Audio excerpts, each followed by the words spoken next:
What up, NBA fam? It's your boy DTLF back with another post-game recap, man. We're going to talk about this, man. I told you I'm going to be popping up during the playoffs, just covering different games. I just saw the Mavericks versus the Flippers.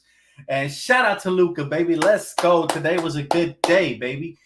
Lakers. The Mavericks defeat the Clippers to take home court from the Clippers. Game one of the playoffs. They go up in the series 1-0. Magnificent game from Luka Magic, man. Luka Dončić is beast. 113 to 103. Can they upset the Clippers? Yes, they can. Okay. I told you guys I needed to see somebody else step up besides Luka. And Kristaps did not. He was trash this game. However, Jalen Brunson, Dorian Finney-Smith, Tim Hardaway Jr., they were all phenomenal. And that's why they were able to get this dub, man. But overall, the best player on the court, is it just me? Or is Luka Dončić by far the most impactful player in this series? And he was the most impactful player in the last series, too. The last time they faced off last year. So Luka has overtaken both Paul George and Kawhi Leonard as far as superstar talent and impact on the game goes. My man had a triple-double, man. Shout out to Luka for that. And it wasn't an easy triple-double either. They kept double-teaming him all game long. My boy said Clippers playing like they up 3-1. This is the typical Clippers. Is this what they tanked for? Is this what they wanted? Thanks for the donation, bro. Is this what the Clippers wanted? They wanted a tank to avoid us, only to get Luka Dončić. Imagine if he's actually able to complete this series and eliminate them. I'm buying myself Luka Dončić jersey. Okay? I'm buying myself a Luka Dončić jersey and I'm a rocket every time he plays the Clippers. Like, if he completes this upset, or I guess they want to call it an upset, but in reality, where was this lockdown defense or the best three-point shooting in the league that they were promising everybody during the regular season? I keep telling you guys, all right, it's different in the playoffs and the regular season. Some teams, the Lakers, are built for the postseason and for championships when it counts, and some teams are built for the regular season, like the Clippers. Now, Rondo played phenomenal. He kept them in the game. But even playoff Rondo couldn't prevent, Pandemic P from showing up. And he showed up in the first half. All they needed was that confidence. Once the Mavericks got the confidence, they ran away with this game in the second half. They held the lead for the majority of the half. I think 75% of the time they had the lead. And that, to me, is a team establishing its dominance over the other team. Watch. This is going to milk over to the next game. Now, here's the key for them actually completing the series win. Thanks, Dan. I appreciate you, bro. I can't believe it either. Like, all this talk, they've been talking all season. All these analysts been just jock riding the Clippers all season long. And what happens? As soon as they have an opportunity to prove the analysts wrong, they do. So shout out to the Clippers for always being the Clippers. Clippers gonna clip. But back to the game. I think the Mavericks have another gear. Right? They shot lights out from beyond the arc. Again, Kristaps Porzingis only had 14 points in 36 minutes. Not enough, but got to get that up to at least 20 to help Luka so you guys can execute this. They can execute this team. And 31, 10, and 11 assists for Luka. What a phenomenal player he is. Seriously. He plays at his own pace. He doesn't allow anybody to speed him up. His jump shot is insane. Off of one leg, whatever, step back. Man, he cooked Zubats. I told you guys, Zubac's not a playoff center. He's a good regular season center, but as much as I used to love him as a Laker, he never fully developed all the way to where he can make an impact in the playoffs. So, again, I tell you guys this. This is why I love the playoffs. The fake gets separated from the real, and Paul George is a fake. I don't care what he ended up with. He was trash the whole first half, and that's the reason they lost the game. And also, in reality, him and Kristaps kind of canceled each other out in a way, What do you have? Paul George had 23, which doesn't look bad, but what was he like? He was probably like 10 for 40, man. He garbage. He said, Flippers out in the first round. If they get eliminated in the first round, you don't know how hard I'm going to troll. They've been trolling this chat all season long. Every time we got a loss or we were injured and we were losing due to injuries, they were trolling us all year long. Imagine if they actually lose. If Luka's able to pull this off, man, I'm getting a jersey. I'm telling you, man. And I don't usually get jerseys from active players from other teams. I usually get them from legends like Vince Carter and, some of my favorite players from the past. But I mostly have Laker jerseys. If Luka completes his series, man, he's already one of my favorite players. If he completes his series, he's going to elevate his status to a whole nother level. So I'm really cheering for him heavy. I'm going to be watching every single game in the series. He said, playoff P comes up small again. Tiny. The small, you know what, energy. That's what playoff P has, man. But you know what it is the problem with him is he's an excuse maker. He's not a real baller, man. He's not a hooper. I used to have none but respect for Paul George when he was in Indiana. He used to play his heart out. I guess it was the coaching staff that made him really, play to the best of his abilities. Shout out to Frank Vogel. But as soon as he got traded by his request, you started seeing the excuse making, the fake promises. Promised a title to OKC. It's like, come on, man, you're not fooling anybody. And then requested a trade to the Clippers, blamed it on the coach when they lost last year. What's going to be his excuse this year? I don't want to hear no mental illness. I don't want to hear nothing. Last year was that he was in the bubble and he was getting depressed. What's going to be his excuse this year? He said, I miss Rondo, though. I definitely miss Rondo. Rondo was phenomenal, okay? Rondo is playoff Rondo. He had big clutch shots for them, and even then they couldn't win. So he had 11 points, 4 assists, 4 rebounds in limited minutes off the bench. And honestly, he looked like the second best player out there behind Kawhi Leonard, to be straight up with you. Forget about the numbers. I'm talking about impact on the game. And yes, Paul George had more buckets down the stretch of the game, whatever, but it was too little too late, You already laid an egg in the first half.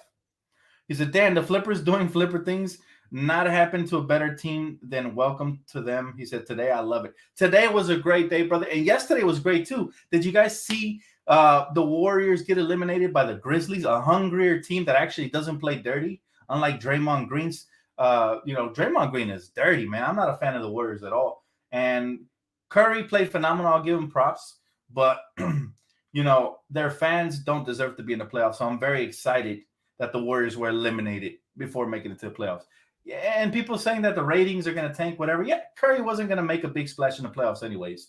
So it's better that he goes home early, gets some rest for next season when Klay Thompson comes back, and they can maybe actually make a splash, but not before they run into the Lakers. So thoughts on the playoffs so far, bro? This morning was phenomenal. Woke up, got to see some of that Milwaukee game, especially the second half. Major shot by Chris Middleton, but I still got Miami in 7 because think about this, okay? That first game versus the Bucks, everything went in the Bucks' way. Jimmy Butler was off. I think he was like 4 for like 20 something.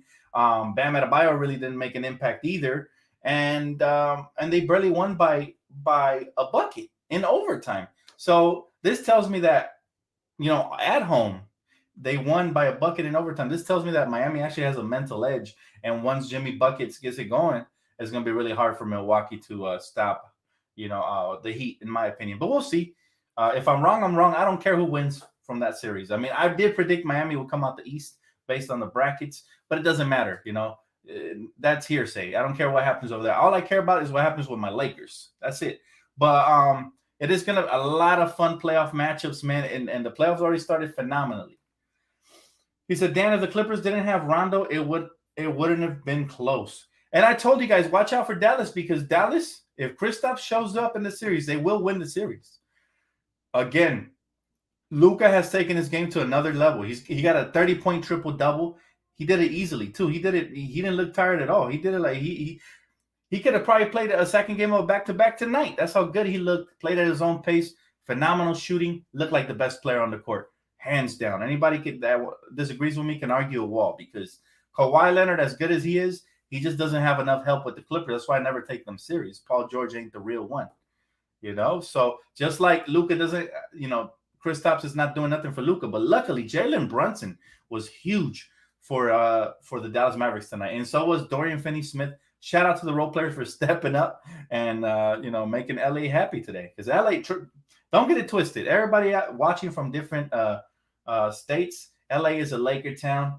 We get ecstatically happy when the Clippers lose. Like, this is like Christmas all over again. And you made our day, Mavericks and Mavericks fans. So congratulations on the dub. I just hope they can finish it off and the referees don't get involved, because last year in the playoffs, the officials got involved and helped the Clippers out of that series. And not to mention they were dirty and injuring players left and right. So again, keys to that series is Kristaps Porzingis has to show up and be a 20-point per game scorer, so he could, ease up some pressure for Luka. That way they can't double him all the time, because He cooked them in the first half. In the second half, they kept running doubles to him. And luckily, the role player stepped up and hit some big shots. He said, who you want to lose, Dan, Celtics or Nets? I don't care, honestly, because I feel like either of those two teams ain't going to come out of the second round regardless. I never really cheer for the Celtics, but it is going to be an interesting series to see, the Celtics take on the Nets, especially the way that Jason Tatum ended the season with a 50-point game, to get out of the play-in. That was phenomenal. So she said, Dan, I told you from early. You did. A lot of you guys had the Mavericks. I was iffy. I was more of, is Kristaps going to step up? It's still only one game. They need to finish off 3 more. The Zebras are going to, I know the Zebras are going to be calling some BS in favor of the Clippers because they really want to see that Western Conference matchup of Clippers-Lakers. But talent always wins out. Let's be real. Did you guys catch that Memphis Grizzlies game? The Zebras try to put the Warriors in into the playoffs at all costs for TV ratings or for whatever the case may be. They got like the last 3 to 4 calls in a row, and some of them were BS. Some of them, they kicked their leg out and got 3 free throws. That game shouldn't have even gone to overtime. I told my girl, man, I really want Memphis to win because Memphis deserves it. They've been playing hard. Shout out to Ja Morant. He's spectacular. Another one of my favorite young players. I love young players in the league. All right, Ja Morant is the future. Up there with Luka and Jason Tatum. They're all the future of the NBA, man. These are going to be the guys that carry the torch once LeBron has retired. So very, very, very interesting, right? But however, Ja Morant, Dylan Brooks' defensive game that he played on Steph Curry, he was shading that man like a coloring book. Like, I'm telling you, he was all over him like flies on you-know-what. And every bucket he worked for, they took a page out of the Lakers playbook defensively on our game. We made Curry work for everything. So did they. But Dylan Brooks single-handedly, they didn't need a double team a lot, and that's what helped them win. But that's a tall feat for a young team like the Grizzlies to accomplish. I really thought the Warriors were going to take it because they have the experience, they have the champions, and they have the coaching and all that. But major congratulations to the Memphis Grizzlies. Now, that series between the Jazz, I do expect the Jazz to win because, defense wins 9 times out of 10. But I do think that the Grizzlies can make it interesting just because I feel like the Jazz were mentally prepared for the Warriors, and now they have to hit the reset button and prepare for a younger Grizzlies team. That's going to be an interesting series. I can't wait for that one. I mean, we got interesting series across the board. Right now, I think are the Nets playing the Celtics right now? I think either that or the Portland game. I forgot which one was first. But that one's going to be interesting as well. He said, you can really see on Curry's face in the post-game interview that he can't do it all by himself. He doesn't have the carrying the team that Bron has. And that's a good point, Omar. You're absolutely right. There's levels to this. Now, obviously, Curry is a game-changing superstar because of his three-point shooting.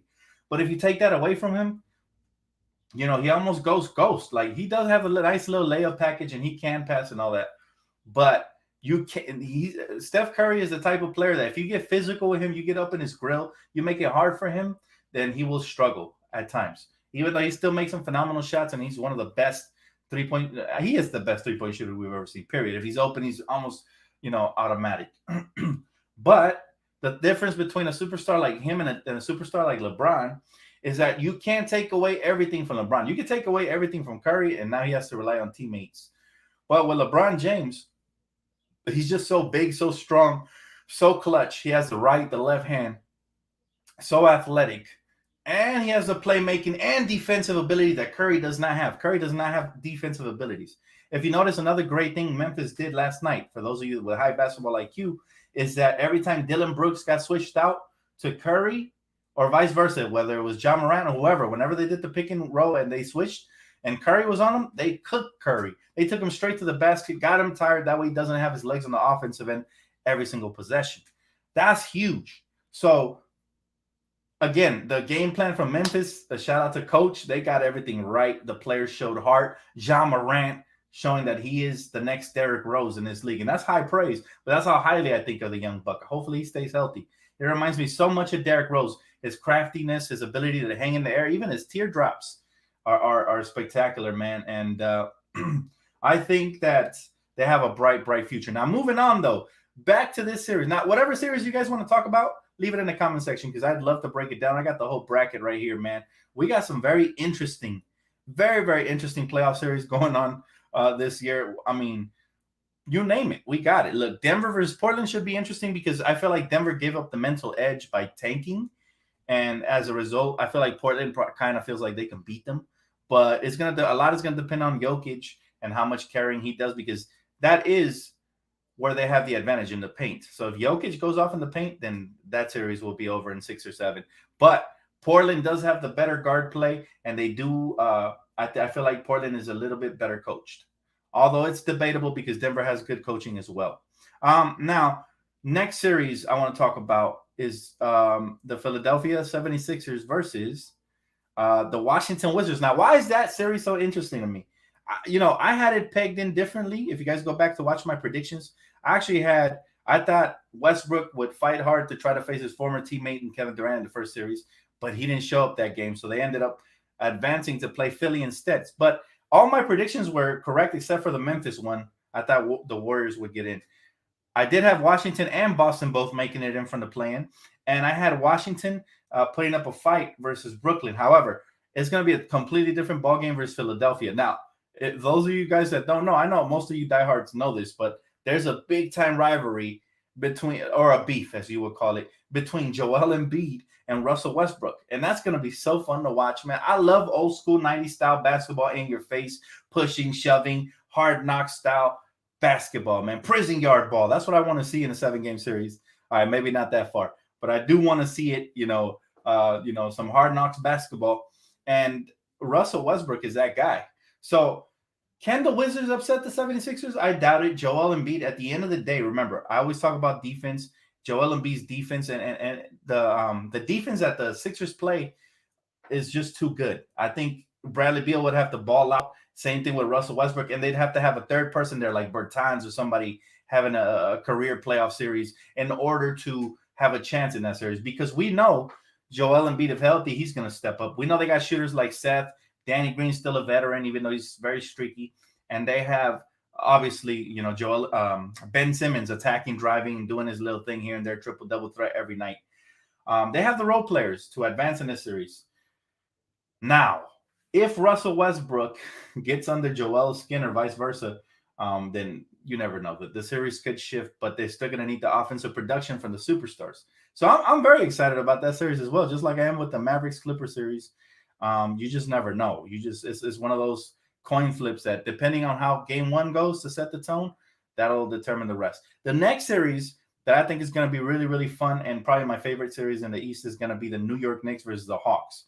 The New York Knicks, you guys know how much I love that franchise and that fan base because of their loyalty. Yeah, they talk a lot of smack. Sometimes they say some stuff you just want to smack some of those fans, but not all of them. Most of them are educated, and they're respectful. So I got mutual respect for New York Knicks fans. And I can't wait to see the Knicks, man, in their first playoff series in years, going up against a formidable opponent, actually. I don't think a lot of people have talked about the Atlanta Hawks. They've overachieved themselves. We're talking about Cinderella story between the Knicks, but what about the Cinderella story from the Hawks? I believe they fired a coach last year, didn't they? I think it was the Hawks. And they came back this year stronger, better. They got some vets like Danilo Gallinari. They got that shooter from the Kings.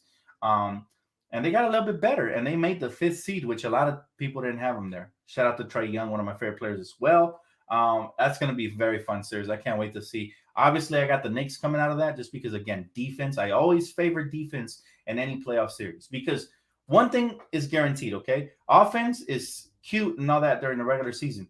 But come playoff, if you're going up against, if you have an offensive team and a defensive team, 9 times out of 10, the defensive team will prevail because even if the defensive team usually struggles to score, they get a couple of stops, get out in transition, they're going to get some easy buckets. I favor that over 3-point shooting because you live and you die by the 3. That's the way I see it. That's why the Warriors couldn't prevail the other night while the Memphis Grizzlies did. Not only did they play phenomenal defense, but they got themselves going beyond the arc as well and in transition. So, love you too, Brian. Love you too, bro. But here's the thing, guys. We can make these predictions night and day. You just never know till they show up and they play between those lines. This is why you love the playoffs. It's unpredictable. You don't know. You can make a very good educated guess and all this and that. But at the end of the day, the games still have to be played. unfortunately, injuries are a part of the game as well, and some other stuff happens. So we'll see. He said, "How do you feel about LeBron going to that party?"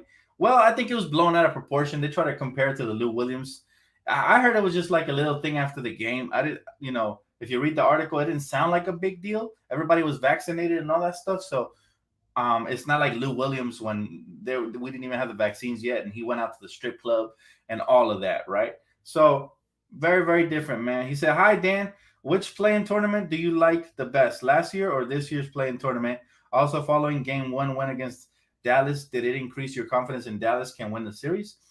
The thing about me, Jabbar, let me answer the second part of your question first. The thing about me is I'm never a prisoner of the moment. I like Dallas' chances coming in. I still have picked the Clippers in 7 because I don't have confidence in Kristaps to show up. But there's a new revelation, not the win.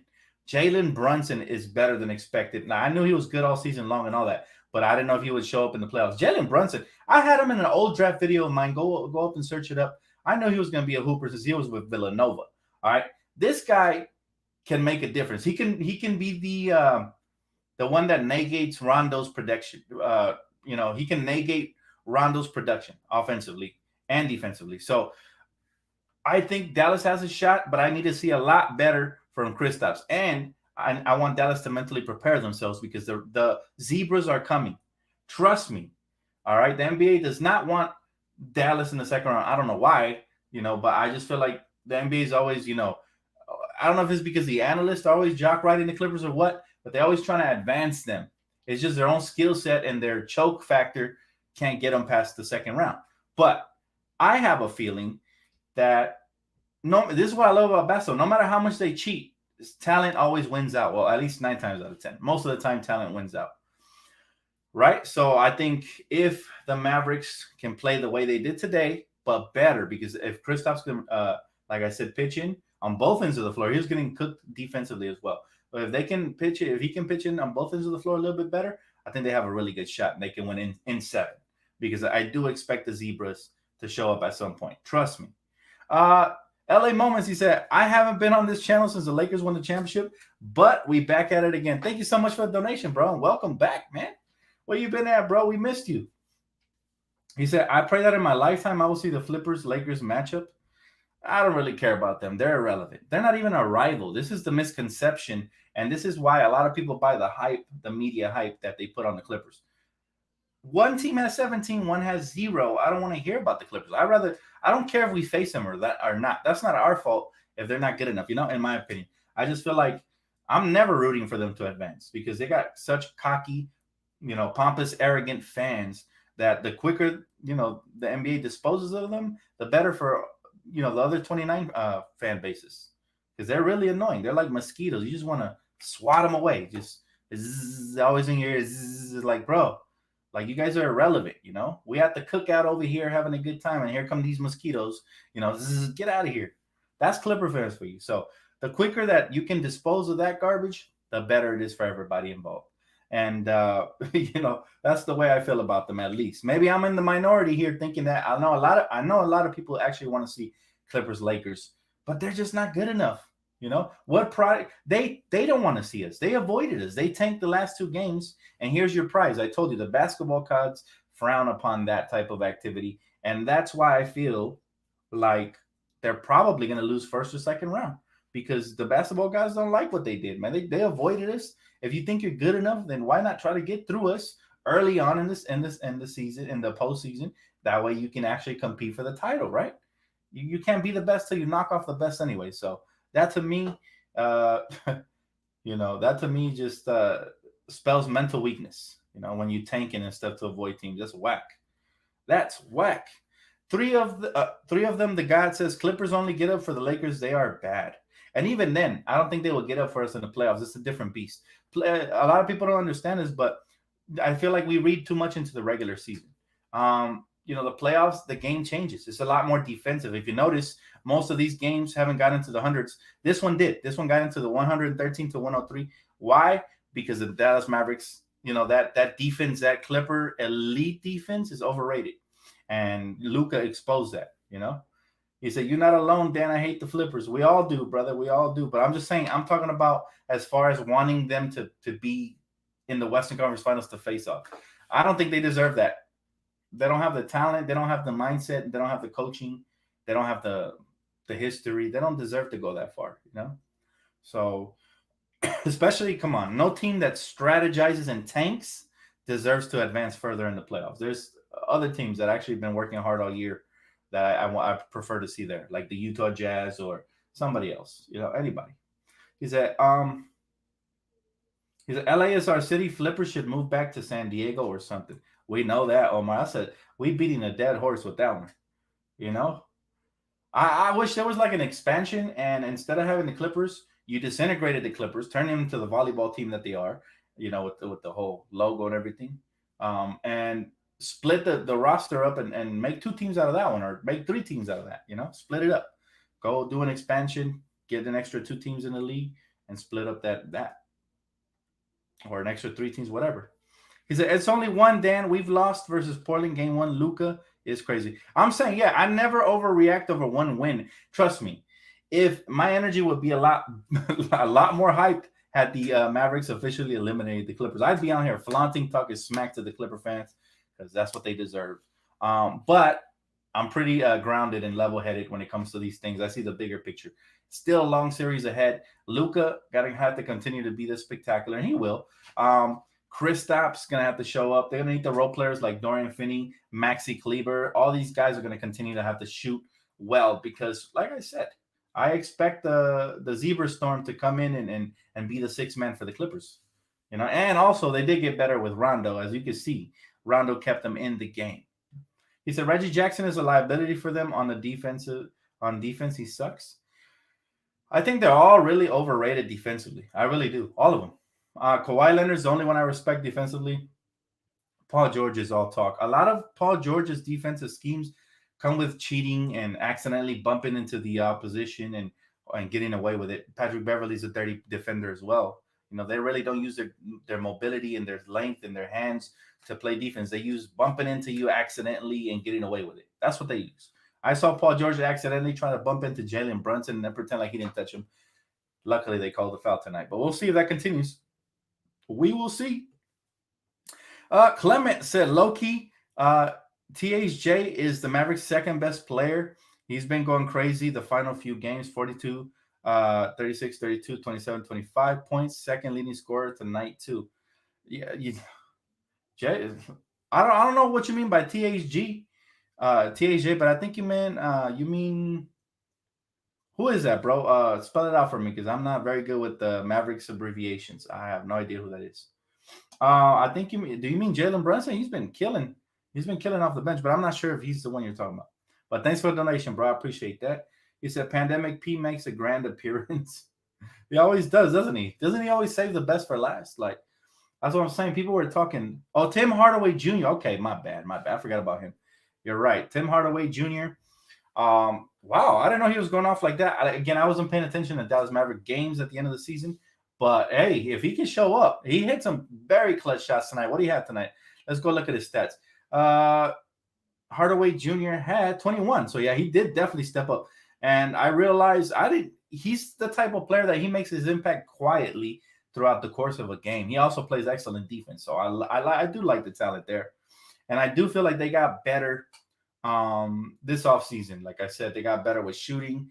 I feel like Luka got better. And, like, if Kristaps can stay healthy and contribute to the series, then I don't think they have an answer for him. If you notice, he was selling way too much for logo threes. It's like, dude, you're 7'3". You do understand that you're a giraffe, right? The trees is closer to the rim, bro. You know, you're not going to reach the trees if you're way back there. So I think he needs to park next to the paint, and Luka will find him tonight. You know, he found him on a couple of rolls. He got rid of the ball quick, and the teammates found him as well. If he does that, he's going to be hard to stop in the paint. Put pressure on the Clippers, and then when you get open, if you have some sort of a rhythm going on, then you stretch the floor and you knock down threes if you're Kristaps Porzingis. But I remember this kid used to be way better. I was a big fan of him when he was with the New York Knicks, and it's kind of weird to see how he's fallen off. I don't know if the chemistry isn't there. I've heard rumors that they don't get along very well, him and Luka. I don't get why. You know, they're both foreign players. They're both very skilled. You would think it's a match made in heaven, or at least I think Mark Cuban thought that. But I've also heard his name come out in trade rumors because he hasn't been a good Robin to Luka's Batman. But if he could show up this series, It'll be great because, like I said, he's very talented. Kristaps is not a bum. He's a 7'3" big man who has a soft touch around the rim, can finish above the rim, and he can stretch the floor out. Not to mention, is 7'3" with an 8 foot something wingspan. He could definitely impact the game defensively too. So let's see. He said Luka is overrated. That's how I know you're a Clipper fan. Only you guys are mad.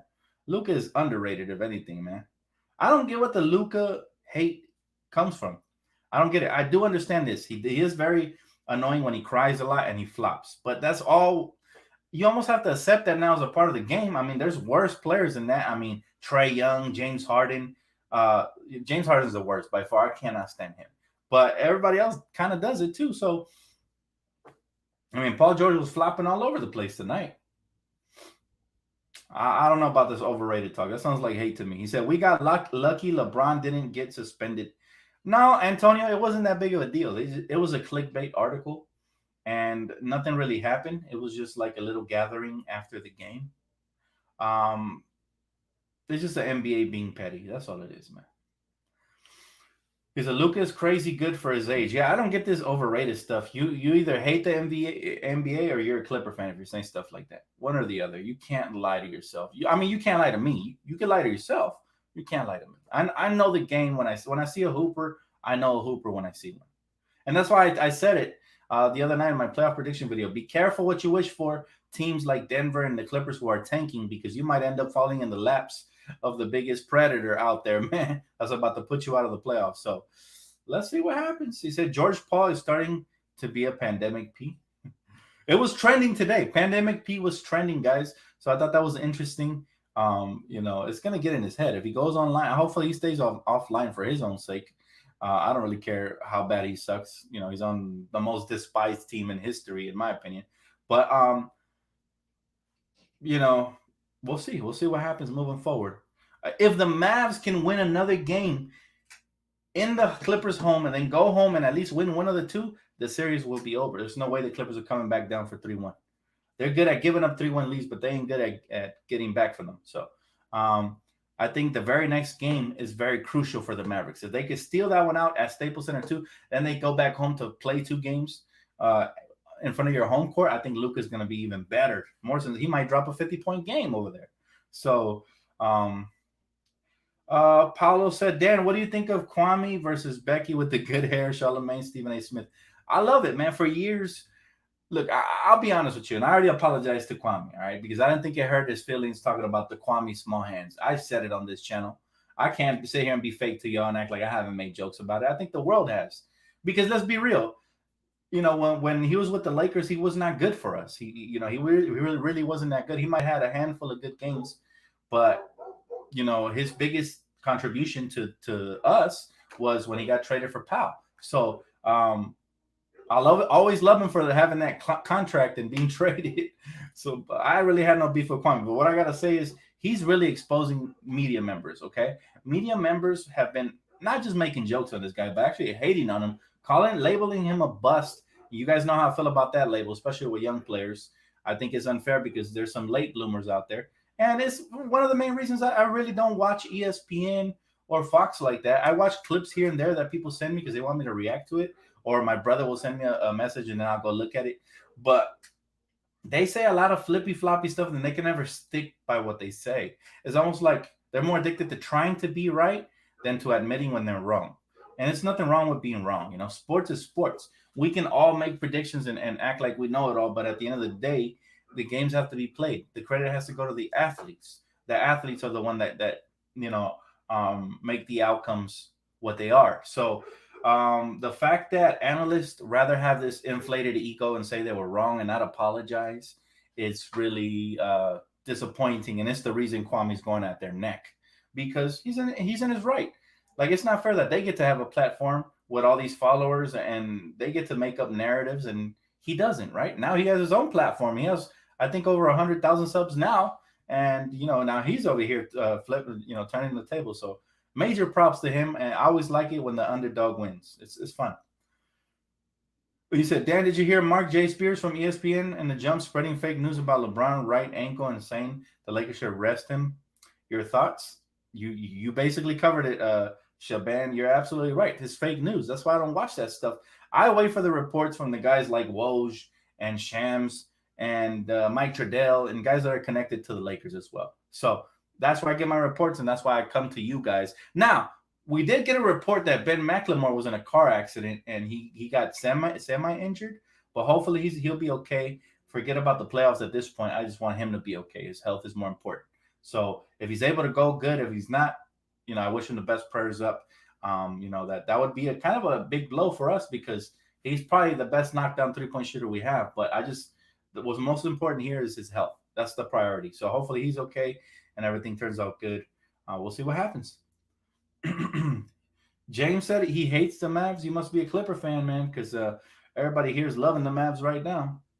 And I'm not a big Mark Cuban fan. I'm like the biggest anti-Mark Cuban guy. When we were down, he tried to kick us and say some stuff like, "Oh, it's always good for the NBA when the Lakers suck." It's like, no, it's not, dude. But I do like Luka, and I like what Luka does to the Clippers. And like I said, if Luka is able to accomplish this and finish off the Clippers, I am gonna buy. What color should I get? Should I get the white one with the blue stripes? I really don't care much for the color because it's Mavericks colors. I'm not a big fan of it. I'm just to support Luka, man. That's all it would be. And I would only wear it when the Mavericks play the Clippers or when Luka goes off and he doesn't play the Lakers. So, or Dave McMiniman. Yes, exactly. He said Lakers versus Mavs in the Western Conference Finals would be epic. Now, I don't think they have enough firepower to get to the Western Conference Finals. As much as I like their talent, and you never know, I could be wrong, but I still think it's going to be Jazz Lakers. That's last year I predicted Denver Lakers. That came to fruition. This year I predict Jazz Lakers. He said McLemore will be great for use. He said guaranteed Kawhi will be done with the Flippers when they fall, which is highly likely. And that's where it would be amazing if Luka is able to execute the Clippers in the first round because there's no way they're keeping Kawhi Leonard. He will finally realize the biggest mistake of his life he made. He will leave to some other team, and then I can start rooting for him because I actually used to like Kawhi before he got to the Clippers, right? It's just I can't like you when you play for the scummiest franchise on earth. So that's where my loyalty stopped.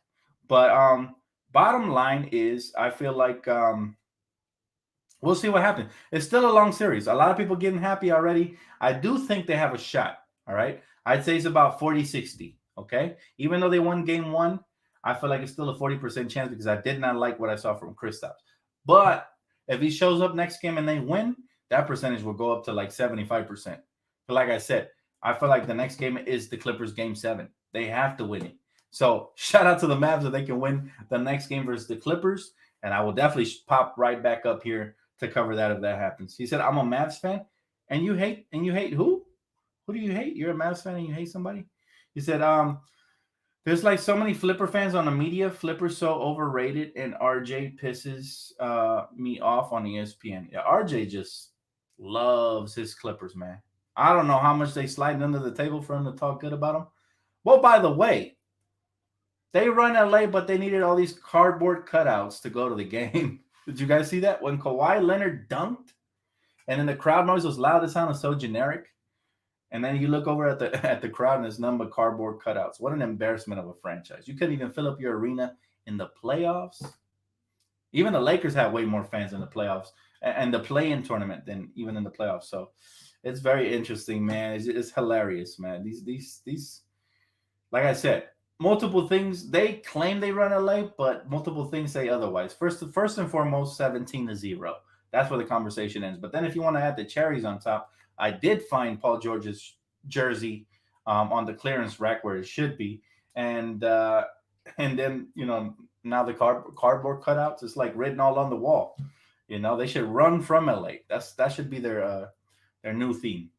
But anyways, guys, thank you guys so much for tuning in. We just wanted to cover this game between the Mavs and the Clippers and talk a little bit of playoff basketball. Now, the Lakers coming up tomorrow. I think we play at noon, so I'll be here a little bit earlier. I'm looking forward for that pregame. Make sure you guys smash that post notification bell so you guys are the first ones to join my live stream. If you guys have questions or want to talk, I'm here for you guys, man. So I'm looking forward to it, and I can't wait. Have a great rest of your day, especially Laker Nation and the rest of the NBA world because I feel nice today. I'm feeling good. So shout out to everybody, man. Have a great day. Enjoy the rest of the playoffs, and I'll see you guys as soon as something pops off. All right.